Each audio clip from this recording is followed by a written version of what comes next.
লাম ইয়াকুন শাইআম মাযকুরা, উল্লেখ করার মতো আমরা কিছুই ছিলাম না। বাবার পৃষ্ঠদেশ থেকে মায়ের উদরে আসলাম, ছোট্ট এক ফোঁটা নাপাক পানি থেকে আল্লাহ তাআলা আমাদেরকে বড় করতে লাগলেন। বড় হতে হতে হতে 9 মাস 10 মাস পরে দুনিয়ার বুকে আসলাম। পোশাক নিয়ে না, পোশাক ছাড়া। হ্যাঁ, কি অহংকার!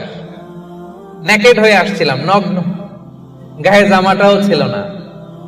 হিস্ট্রিটা একটু দেখেন না, হিস্ট্রি ভুলে যাওয়া ঠিক না, ইতিহাস ভুলতে নাই। একটু হিস্ট্রি দেখেন, হিস্ট্রির দিকে একটু খেয়াল করে দেখেন, কি ছিলেন আপনি, কি ছিলাম আমি। পোশাক ছাড়া, নগ্ন, নেকেড হয়ে মায়ের পেটের ভেতর থেকে আসলাম, দুনিয়াতে আসলাম। দাঁত ছিল না, আমার জন্য আলাদা লিকুইড খাবার বানানো লাগতো, ঠিক কিনা? জন্মের পর থেকে মাছ গোশত খাইতে পারছেন নাকি আপনি? দুধ খাইতেন, যেখানে সেখানে পেশাব, যেখানে সেখানে পেশাব পায়খানা, ঠিক কিনা? এখনই না এই যে ডায়াপার আবিষ্কার হয়েছে, ডায়াপারের আগে তো ছোট বাচ্চাদেরকে কোলে নিতে